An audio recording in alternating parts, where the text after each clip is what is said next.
This Week in Richmond is made possible in part by Dignity Memorial, caring for our communities with a network of funeral homes and cemeteries in Virginia and throughout North America. More information about Dignity Memorial's providers is online at dignitymemorial.com. The Virginia Chamber of Commerce, the voice of the Virginia business community, working in legislative, regulatory, and political arenas to promote the free enterprise system. Information at vachamber.com. Virginia hospitals and health systems provide jobs. They support our economy and promote public health. Local hospitals are always open to help people with unexpected health needs. Having a stable healthcare network is vital. Virginia hospitals are our lifeline. I just received a letter from a student who thanked me for instilling the love of math in him. That's why I teach. Brought to you by the Virginia Education Association, because a good education is good for everybody. Additional support is provided by these sponsors.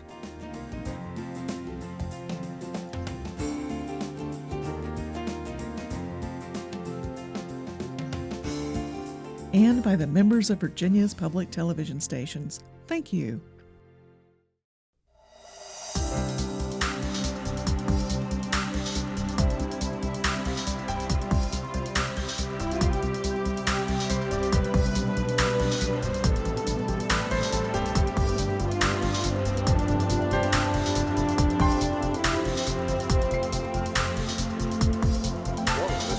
And a very special welcome back to Secretary of Education Ann Holton. We're delighted to have you with us to look at key education issues for the 2016 session of the General Assembly. There have been exciting announcements that were made back in the end of 2015 that the governor made and that you were part of, and we really appreciate your coming on to let our viewers around the Commonwealth know what are the exciting opportunities for education. So start at any point you want to start, and we'll cover as many issues as we can in the time that we have.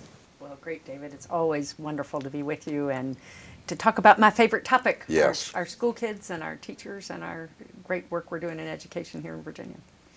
I guess I'll jump in on public education, on our K-12 schools, excellent, David, because there is a lot of action there this year.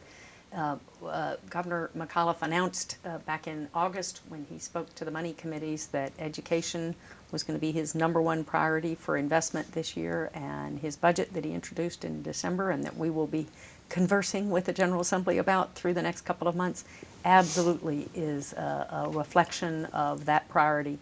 He proposed over $1 billion in new investment between K-12 and higher education, and really the big bulk of it is in public education. And it's important. We just desperately need a significant new investment in that area. We've got teachers in schools that are struggling. They were hurt in the recession and, due to no fault of anybody, but we just haven't yet gone back and significantly reinvested. We've lost 5,000 positions over the last 6 or 7 years in public education across the Commonwealth, and I'm very excited that the proposed budget goes a long way towards addressing those concerns.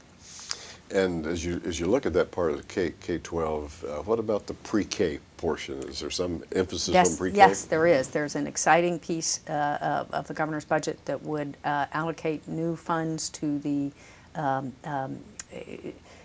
Virginia Early Childhood Foundation to sponsor some pilots about how we do public-private partnerships to deliver high-quality pre-K. We have lots of terrific private providers who are out there doing child care for kids, and some of them in the education worlds explicitly already, but we're not taking sufficient advantage of that to deliver high-quality pre-K. The public systems are maxed out in terms of space and capacity in lots of ways in many communities. And so if we can figure out how to make the public-private partnerships work better, we can make all kids have a better opportunity to have access to high-quality pre-K, which you and I both know is absolutely key to kids' success going forward. I mean, that sounds like a fairly new initiative, to that public-private partnership aspect. The current funding for VPI, our preschool initiative, our state preschool initiative, allows public-private partnerships, but it hadn't really worked very well. There are a handful of yes. divisions that do it effectively, but there's just a lot of bureaucratic barriers, and it's just a learning process for the agencies. So there's a need to figure out what are some of the barriers and how can we overcome them. And I think this is designed to help address that. The other big item in that area that we talked about last year is that we were able to obtain a federal grant to significantly right. increase both the quality and the quantity of pre-K slots in our public system. And so that started this fall. We've started ramping up those slots, and that's a 4-year federal grant thanks to the action taken in Congress in December. It's been reauthorized and funded going forward. So that gives us a 4-year window to really ramp up delivery, as I say, both in quality and quantity. But that will run out theoretically at some point. And if we can test this public-private model more effectively, I think it'll give us some more options going forward for how we sustain higher levels of service and even get to the point where we're really meeting 100% of need in the longer term. You know, we probably are having some viewers that are hearing about that public-private partnership in pre-K for the first time, and I suppose should they get in touch with their school division, their school board, their school superintendent, if they wanted to find out, are we doing this in X county or in Y city? Is that That'd be a place to look, and I encourage them to follow along the work of the Virginia Department of Education in concert with the Early Childhood Foundation, because we are doing some work in that direction already as part of the federal VPI grant. Now, I've heard too some more emphasis on school breakfasts. Yes, the First Lady's initiative last year, Breakfast After the Bell, and a number of other related initiatives that we've been doing on the administration side have greatly improved access already for young people to have nutritious meals, both breakfast and lunch, in low-income communities for those who need it.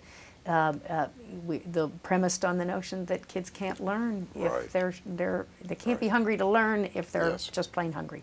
And Dorothy's work on this has just been invaluable. And the Breakfast After the Bell program has been so popular that we have not been able to meet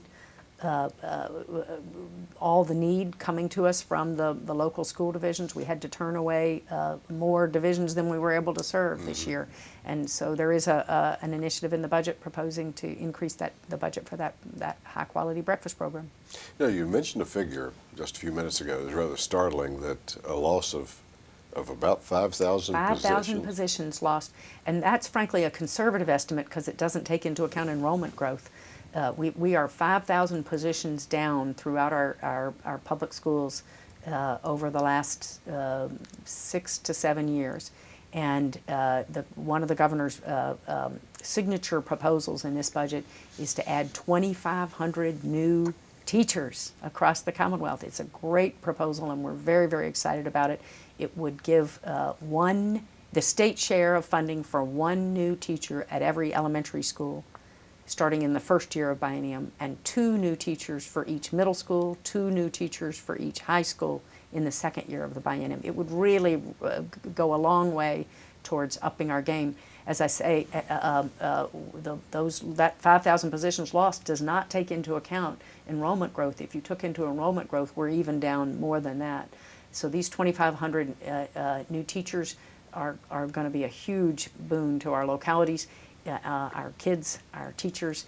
The positions are for teachers, but with flexibility for the schools to use them for other instructional positions. One of the things Governor McAuliffe and I heard on our education roundtable tours that we did this fall was we heard that schools need flexibility. So we heard in one division that they'd had to make such cuts that they really needed more teachers to reduce class sizes. But we heard in another division, well, we really need more instructional technology people so that we can use all these great new resources that are available but that we don't know how to use. We heard in other divisions that we need librarians, or we need assistant principals who can help us deal with discipline issues more effectively. So these positions give the localities, the school divisions, flexibility as long as it's an instructional position in the schools. So we wanted this funds to go to the front line, but with flexibility. You know, for those of us who are parents, or in the case of some of us, grandparents of kids, I can really see the difference between a grandson who's in the 6th grade and a grandson who's in kindergarten as far as the size of the classrooms. I mean, Yeah. they're just getting larger and larger by 2 or by 3. And it makes such just a difference to maxed out. teachers. It You know, does. I It remember does. when my kids were in elementary school, we went through a period when there were, and I just remember kindergarten teachers coming and telling me the difference between 20, 22, or 24 5-year-olds. Yes. And I think I would no more stand up in Right. front of 24 5-year-olds if you, I just, I'm in I couldn't awe. do it. I'm in I awe couldn't of what do they it. I am do. in Yes, awe of what yes, they do. yeah. And that every single spot reduction makes a difference, just in terms of how many young people you're trying to form character and work with parents, and you're not just standing in front lecturing, standing in front of the room lecturing. So anything we can do that helps teachers teach. And this proposal to give more support at the front line, instructional positions, schools could use it for instructional aides. They could use it for a floating Yes. teacher to Right. give. We heard that teachers desperately need more preparation time. If you compare the American system to some of the high flyers Right. in Europe and elsewhere, who we like to aspire to, how would our system get some of the amazing results they're getting? Those teachers have a lot more preparation time and collaboration and analysis time. They're really treated like real professionals. Our teachers are in front of the classroom almost all day, every day, and so we're hoping that while this isn't going to fix everything, Yes. it's going to be a big step. And there are a number of other important steps in the budget that are going to help at-risk communities in various ways, going to help address some of the salary differentials in Northern Virginia. But collectively, if the governor's entire K-12 budget is passed, we will get the per pupil funding level back up to where it was before the recession. Now, we won't get it higher, and Yes. inflation and all of that. Yes. So it's not all the answers, but that is a significant mark. If we are literally significantly below the per pupil funding levels from before the recession, and that's a marker that we're aiming for. Well, it's going to be very exciting to watch, as you said, through the process as you work with the General Assembly. Yeah.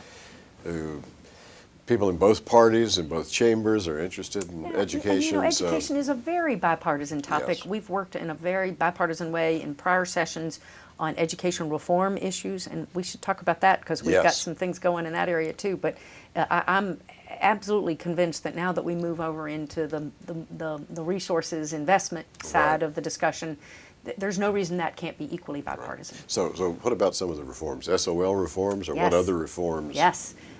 So you know that we continue to hear from parents, teachers, students that while we value accountability and we understand the need to be able to ensure our schools are focused on results, we've just had too much testing.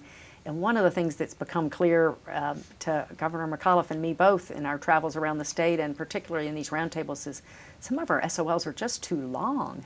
That we have, literally we have 8-year-olds in 3rd grade taking tests that take 4 and 5 hours. And Governor McAuliffe calls that torture. From Yes. my former judge perspective, I call it child abuse. But it doesn't take, you don't have to have a fancy degree to know that it's not developmentally appropriate. So we are working very, very hard to get the elementary and middle school tests particularly down to developmentally appropriate links, and that we can get the information we need to do assessment well without torturing kids. And so there is money in the budget for to convert our tests at those levels to the computer adaptive format that allows you to get more information in less time. And if we implement those that proposal as planned by the end of next school year, so we'll start this school year with some existing funds, but we will finish it in the following school year. We will have the vast majority of kids will be finishing tests in under 2 hours throughout all the elementary and middle school grades. That's the goal we're heading towards, and we'll get there. So that's one of the biggest innovations on the testing side. Another innovation coming out of our SOL Innovation Committee that I'm very excited about is there will be legislation under consideration to redesign high school. You know, our high school format is really a 19th century model trying to serve 21st century needs. And we're asking the General Assembly to direct the Board of Education to really first step back and say, develop what we're calling a portrait of a graduate. And there are some jurisdictions that have done this, Fairfax notably one of them, Henry County, that have said, well, what are we trying to produce by way of our graduates? And for instance, we know they need some communication skills. Right. Right now, you can graduate high school if you can fill out the standardized tests and get all the little dots, black dots, in the right spot. You can graduate without ever having stood up in front of a room and made an attempt at public speaking. And yet employers say everybody needs communication, verbal as well as written communication skills. So do we want to add a requirement, say, that everybody needs to have some kind of experience, and it's not going to be as easy to grade, or it may not be by such objective criteria as a standardized test, but that doesn't mean that we shouldn't be looking at those. So how do we match our requirements up with the needs of 21st century employers? We've also heard from employers that we need really, and the committee is recommending that we look at alternative pathways to college and career success. So right now we have this advanced diploma and then the standard diploma, which is kind of a second-class citizen. We're saying, well, what about we have a number of alternative pathways that might encourage more CTE participation, that might encourage more business internships and externships, so that kids get some exposure to the working world and find out what their interests are, and not maybe some pathways that encourage dual enrollment and kids getting associate's degrees from a community college before they even finish high school.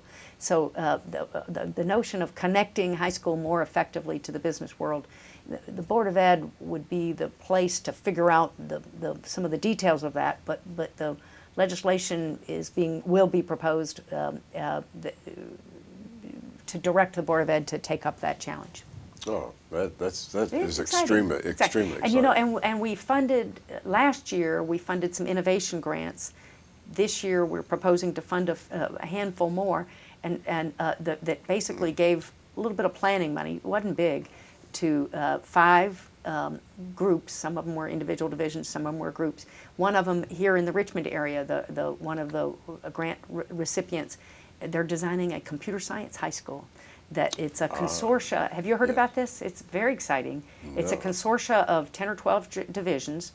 They're going to have a computer science high school where in the first 2 years the kids get their basic core classes, and in the second 2 years they're all going to have internships, externships, programs directly connected to businesses, and they're all going to essentially be guaranteed a job right out of high school if they want it. Now, many of them may go on to do more higher education either then or later, but the businesses tell us they need kids with computer adaptive design skills, for instance, that can be making getting good paying jobs right out of high school. So this is, and it's not just for the kids that might have otherwise been at the high flying top academic performer end of things. There could be a wide range of kids that might find a successful path to a future through something like this. So this the high school redesign is really based somewhat on what we're hearing from these innovation high schools that are already starting down that path. Well, we could stay with K-12 the entire time, but let's give you some time to talk about higher ed. We've got some exciting things going on in higher ed as well, higher ed and workforce. I would say probably the most exciting is the budget, and the budget was the governor's budget proposal is a very healthy investment in higher education, which we desperately need here in Virginia. The governor proposed a significant new investment in financial aid, which I'm very proud of. We have not really made significant new investments in financial aid in some years.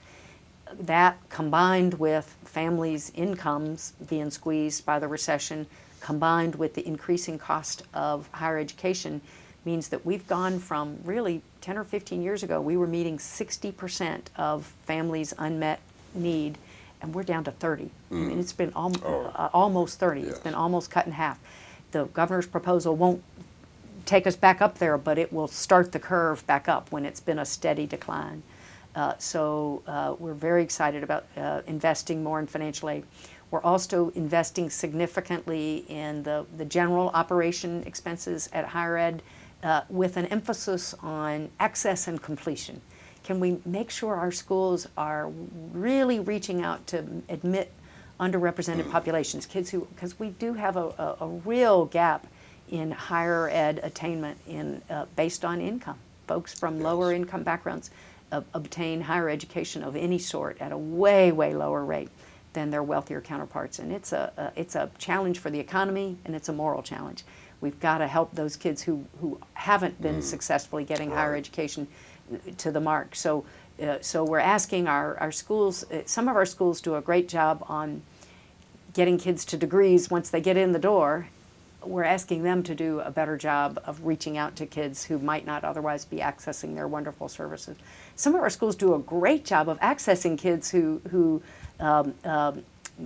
might not get in somewhere else, but aren't doing such a great job getting them to completion. So we're really asking our colleges to use the new operation money to focus on getting kids in the door and successfully out with a degree. The worst case scenario for higher education is a student who comes out with debt and no degree. Right, right. So anything else on the workforce side of it, and whether it's a community college or? Yes, thank you. There's both legislation and budgetary proposals that would significantly enhance the capacity of our community colleges to meet the workforce credentialing needs of the new Virginia economy. That we've got a proposal that would, community colleges do a lot of workforce programs now, but they tend to be the longer programs, 1 year, 2 year programs, and industry tells us that, and our community colleges tell us that there is a lot of unmet need for programs from truck driver to short-term welder programs to all across the map, 6 months or less short-term training programs that are very successful. And it's sometimes looking at your traditional student market, and it's sometimes looking at older career switchers. And with new resources, federal financial aid is usually not available to those programs, those shorter term programs. So if the state can invest, as some of our counterparts have across the country, if we can invest more significantly in those credentialing programs, industry recognized, high demand, high wage industries, we can really help students and help businesses. Part of your secretariat also includes all kinds of museums and Yes. other educational And you arts might wanna institutions, the Library of Virginia. Give a shout out to any of them and what's happening. Oh, we've just got such great work going on across the board, and people doing more and more with less and less all the time.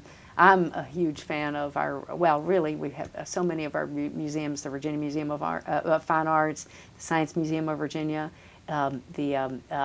George Mason's home, that not everybody knows that belongs to the Commonwealth, and it's a great institution helping recognize the George Mason's contributions to the Bill of Rights. The Library of Virginia, the Frontier Culture Museum in Stanton, and it's a delightful part of my secretariat. The Virginia Commission on the Arts, to see the vibrant contributions those communities are making. So as you think ahead, let's say the session is ending. What are some of the hopes that will take place working with the legislature that will accomplish more in education? Well, I hope we will have made a significant stride in reinvesting in education at all levels during this session, and that will really both symbolically and practically be a big help to students and faculty, teachers, parents across the Commonwealth. That would be my biggest hope, and that we continue this path along looking about being more innovative and more flexible. Secretary Holton, thank you so much for being on This Week in Richmond, and we encourage our viewers to do their part to see that these goals are accomplished. Yes. Thank you very much. Thanks, David. Great to be with you.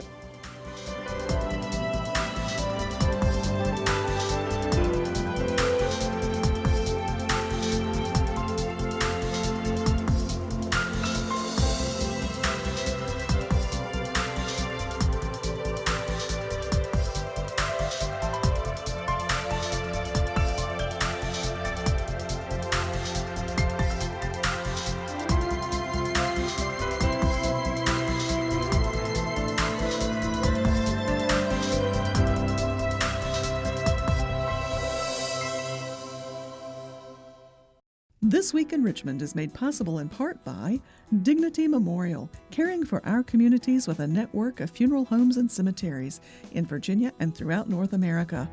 More information about Dignity Memorial's providers is online at dignitymemorial.com. The Virginia Chamber of Commerce, the voice of the Virginia business community. For jobs, the economy, and public health, Virginia Hospitals, our lifeline. The Virginia Education Association, because a good education is good for everybody. Additional support is provided by these sponsors.